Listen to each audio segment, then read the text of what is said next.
یو کس وی چې باران کې جمع بین الصلاتین کولی شي که نه، داسې کولی شي په باران کې چې د ماښام مز سړی وکي او بیا کې انتظار وکي جمع وشي په جماعت کې او بیا ورپسې چې کوم دی نو د ماسخوتن مز چې وخت چې څنګه داخل شي نو فورا د ماسخوتن مز وکي په خپل وخت کې کولی شي په یو وخت کې نه.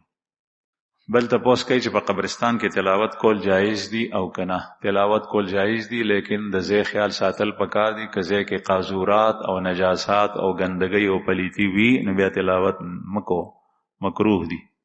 یو کس تپوس کوي چې خلک وایي چې کله د جنۍ پلار دا وایي چې دا لور مې درکړه نو دې سره نکاح وشو د خطبې ضرورت نشته. دا څومره حقیقت لري؟ په نکاح کې یو څو څیزونه دي. یو رکنین دي د نکاح، ایجاب او قبول. دا د نکاح ستنې دي. نکاح په دې عقد نکاح په دې ولاړه ده چې دا ستنې نه وي نکاح نه کیږي. ایجاب او قبول دې ته وایي چې یو وایي پلار د جنۍ وایي یا د هغې د طرف نه وکیل چې ما دا تا ته درکړي دا ایجاب دی، او هلک وایي یا د هغه د طرف نه وکیل چې ما د فلان قبوله کړي دا قبول دی. بغیر د دې نه نکاح نه کیږي. که یو دی که یو طرف لیکلی شوی دی بل طرف نشته، دا نکاح نه کیږي. قبول شرط دی. دویم په نکاح کې خطبه ده نو دا خطبه مسنون ده. که خطبه اونه شوه نو نکاح شوی ده خو بې برکته ده. د الله د رسول سنت پکې پاتې شو، برکت پکې نشته. دریم گواهان دي. گواهان شرط دی او شرط موقوف علیه دی. په دې باندې عقد نکاح موقوف ته که ګواه نو دو په دوو جنۍ ښځې ووایي چې ما خپل ځان تا ته درکړی دی او لک وایي ما قبوله کړي ده، نکاح نه کیږي. گواه شرط دی. کم از کم دو گواهان پکار دي ځکه چې نکاح علی اعلان کول پکار دي او چې څومره ډیر وي دومره ښه ده. او څلورم شی مهر دی. مهر هغه لازمیږي. که مقرر شي نو بیا خو هماغه مقرر مهر راځي، که مقرر نشي نو بیا هم لازمیږي مهر مثل راځي. دا څلور څیزونه په نکاح کې. یو کس وایي چې مقتدي د امام نه مخکې سلام وګرځولو نو مونځ نه کېږي چې د امام نه مخکې شي. یو کس دی وایي هغه په خپه باندې معذوره دی نو د دې کس مستقل امامت کول څنګه دي؟ امامت کول جایز دي لیکن که بل روغ کس دی خلکو ته ملاویږي د دې امام په ځای باندې د امامت کول مکروه دي. یو کس وایي چې یو سړی دی په جماعت کې د دې وجه امامت نه کوي چې د سره علم نشته دی او دویمه خبردار چې دی وایي دا لویه ذمهداري ده، زه دا نشم پوره کولی. نو آیا دا خبره یې ټیک ده؟ نو او چې د سره دومره علم هم نه چې دی د مس په فساد باندې پوهېږي چې مس فاسد شوی نه دی فاسد شوی په دې هم نه پوهېږي، دته بیا امامتي کول نه دي پکار. یو کس وایي چې د حضرت علی رضی الله عنه اولاد حضرت امام حسن او حضرت حسین رضی الله عنه نه علاوه نورو ته زکات ورکولی شي او که نه. نو دا دوه څیزونه بیل بیل دي، خلک په دې کې فرق نه کوي. یو صدقه او زکات دی او یو سید خاندانی سادات دی. سید سادات چې دي نو هغه د حضرت فاطمی بی بی اولاد دی. چې د حضرت فاطمی بی بی اولاد د رسول الله صلی الله علیه وسلم نه کوم دی دا سید دی. او دویم د صدقې حکم دی نو هغه بنو هاشم چې څومره د هغې اولاد دی بنو هاشم کې نو هغې ته صدقه نشي ورکولی. یو کس تپوس کړی دی چې د فرض نه پس چې کوم وظایف او دعاګانې دي هغه فرض و پسې متصل کول پکار دي که نه چې پوره مونځ ختم شي سنت وغیره. نو په دې کې دواړه قسم ته کولی شي لیکن بهتر دا ده چې کومه مونځ پسې سنت مؤکد دي هغه سنت وکړي، ځکه احادیثو کې راځي چې دا سنت مکملات د فرایض او فرض کې کمی کوتاهی شوی نو دې سنت نه پوره کیږي. دا سنت په هغې پسې متصل وکړه، د هغې نه پس بیا نور عبادات کوه. البته بعضې مختصر کولی شي لکه اللهم انت السلام یا لا اله الا الله وحده لا شریک له دا دعا وغیره.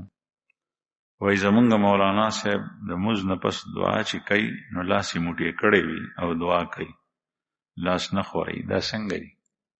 دعا په لاس اوچتولو سره هم غوستی شي احادیثو کې د دعا په وخت کې د لاس او مختلف کیفیات شامل دي.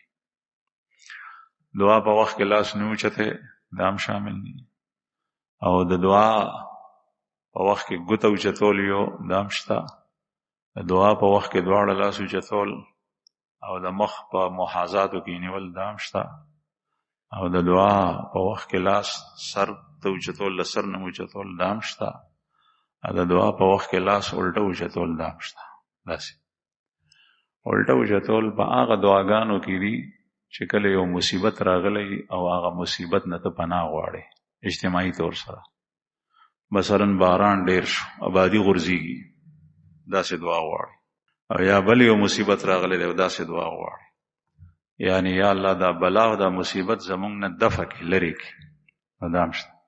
خو موږ پسې متصل لاس اوچتول دا ثابت دي چې کله دعا غواړي.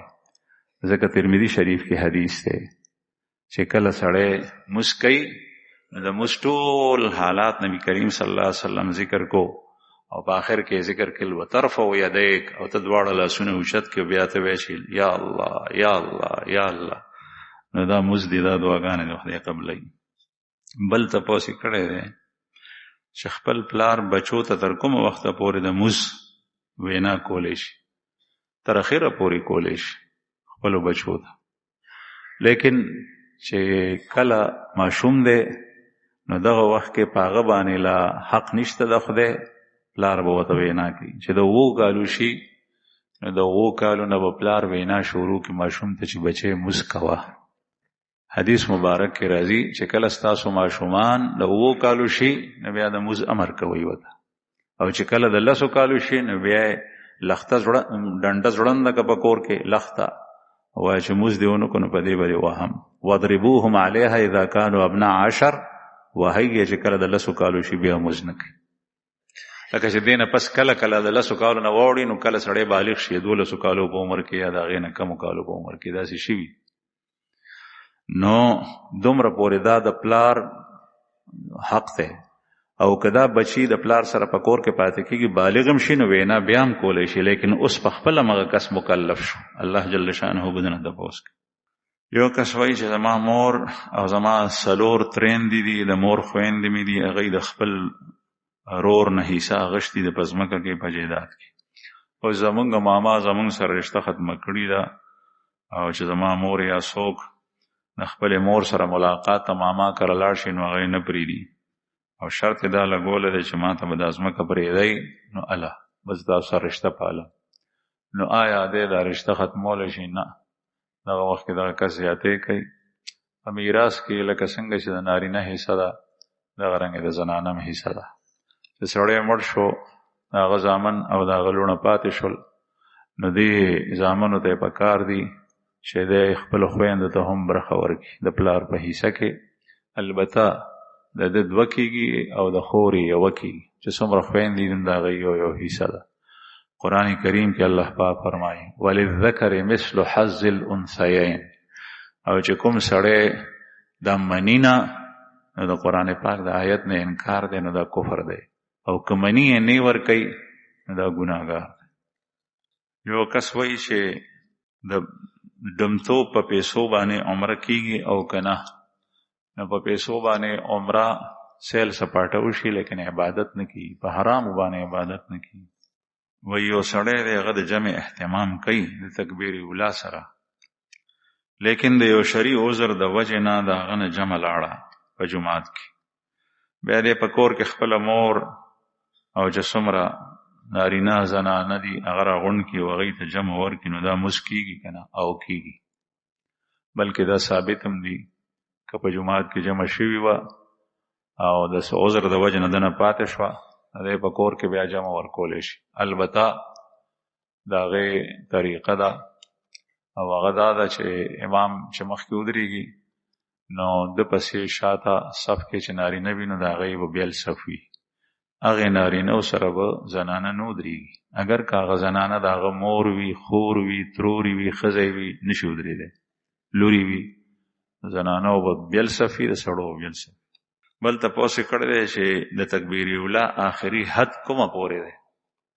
نو تکبیر اولا یو دا ده چې چې څنګه امام وی الله اکبر تا د امام الله اکبر پسې متصل وی الله اکبر اغلا قرات نه دی شروع کړي دا تکبیر اوله ده چې بعضی حضرات وایي چې قرات شروع کی نو د ټیټیدون او رکوع ته د تلو نه مخکې د تکبیر اوله ده او بعضی حضرات وایي که رکوع کې هم د امام سره شریک شنو د تکبیر اوله کې شرکت ده به هر حال بعضی حضرات دام وایي چې د جمع موزي په ورستی رکعت کې ملان لیکونه د تکبیر اوله ده خو ظاهر ده چې د ما سمره حالتونه ذکر کړل پدې کې په خپل کې فرق شته هغه کس چې هغه بالکل د ابتدا نه امام سره شریک دی هغه ډیر مخکې دی بیا ورپسې نور